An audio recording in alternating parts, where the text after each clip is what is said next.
D'autres qui sont venus seuls, de leur propre chef. Moi, je suis venu seul. Personne ne m'a envoyé.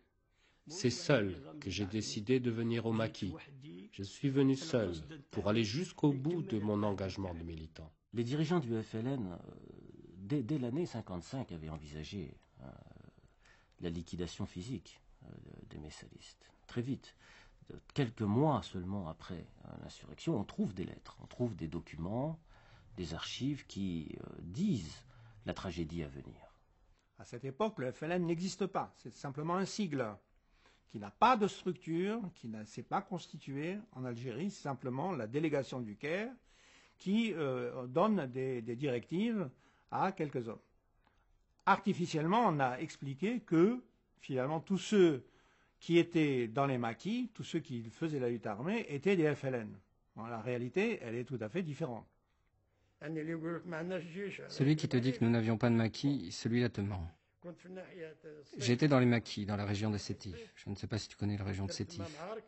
J'ai fait là-bas un accrochage avec l'armée française. Par la suite, je suis allé dans les montagnes du Djurdjura. Là-bas, j'ai fait 70 ou 80 accrochages. De là, je suis allé à Walia Sadissa.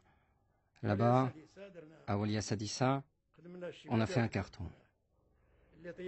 On a battu des avions, tué des soldats. J'en suis désolé, mais c'était la guerre.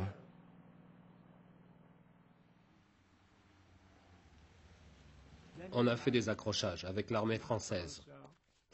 Je peux te les citer un par un, avec le mois, le jour et l'heure. On a fait un accrochage en février 1956. Ça a commencé à Beni El Hadj. Et ensuite, ça a continué jusqu'à Beni Regan. Une autre fois, le 9 avril. Le samedi 9 avril 1956, l'accrochage a commencé à Beni El Hadj et ça s'est arrêté à Beni Regan. Samedi, dimanche, lundi, les combats se sont arrêtés le mardi à 10 heures du soir. La révolution a été déclenchée dans la traîtrise, mais une fois que le feu est allumé, il fallait tenir le feu allumé. Et le MNA s'est lancé dans la bataille, a continué la bataille, et ce n'est qu'en 1956 que le FLN a commencé à voir le jour. D'abord, le FLN doit beaucoup à la personnalité d'Aban Ramdan, qui a été libéré en janvier 1955 et dont l'objectif, qui était membre du PPA lui aussi, mais très opposé à Messali. Et c'est par l'intermédiaire de Aban qu'il va y avoir des négociations avec des personnages comme Ferhat Abbas, qui est un personnage qui n'avait pas été partisan de l'indépendance de l'Algérie pendant très longtemps. Donc Abbas va rentrer dans le FLN. Ensuite, bien sûr, les communistes algériens qui vont rentrer dans le FLN à titre individuel, mais on va retrouver dans le FLN aussi les vieilles formations politiques algériennes qui s'étaient déjà opposées depuis très longtemps à Messali et qui vont rejoindre le FLN. Aban Ramdan, lui, il voit très vite que Alger, finalement, lui échappe. Donc, il va commencer à recruter parmi les anciens berbéristes, il y a quand même des réseaux, etc. Et en même temps, il va s'appuyer sur ce qu'avait été l'équipe de Jacques Chevalier, c'est-à-dire les catholiques de gauche, les mandécistes, etc. Peu à peu, il va se nouer un réseau. Donc le FLN, ce noyau du FLN et Aban Ramdan va s'allier avec ce qu'a été le milieu, c'est-à-dire Yassef Sadi, Ali Lapointe, etc. Et va commencer l'extermination de tous les cadres, finalement, messalistes. En même temps, Yassef Sadi va monter une provocation, c'est-à-dire des attentats à l'intérieur de la Casbah. Donc il y a une rafle générale. Et bien sûr, à partir de ce moment-là, les réseaux vont commencer à s'installer. Yassef Sadi va s'installer sur cette base-là après la liquidation, l'élimination finalement du MNA de la Casbah. Le FLN va, à partir de 1956, de l'été 1956, par son congrès, le congrès de la Soumam, se réorganiser et donc adopter, disons, une position, un programme, des types de structuration sur le plan militaire qui vont pouvoir engager le combat contre les maquis messalistes. Donc d'un côté, il y a une mystification, disons que tous les maquis sont des maquis, l'ALN égale le FLN, Et d'un autre côté, on voit commencer, alors que les armes avaient été refusées précédemment, on voit que tout le monde est en train d'envoyer des armes des deux côtés de la Tunisie et du Maroc, que se constituent des structures, etc., pour reprendre finalement le contrôle de l'ensemble des maquis qu'il y avait en Algérie et qui n'étaient pas plus FLN que d'autres. Ils étaient simplement pour l'indépendance de l'Algérie. Ce qui a été arrêté au congrès de la Soumam, c'est l'élimination du MNA. Et on a éliminé des gens, des pionniers de l'Étoile qui tenaient le cadre du mouvement national dans toute l'Algérie. On a éliminé des gens qui ont formé ces gens qui étaient au CRUA. Et on a liquidé, sans sourciller. Quand le FLN est apparu, il n'avait pas encore formé de véritables maquis. Ils sont venus me voir. Ils m'ont dit, voilà, nous sommes des maquisards et il faudrait qu'on s'entende. On ne demandait pas mieux. On les invitait à l'explication. En réalité, naïvement, ces braves maquisards venaient trouver les FLN et là, ils les liquidaient.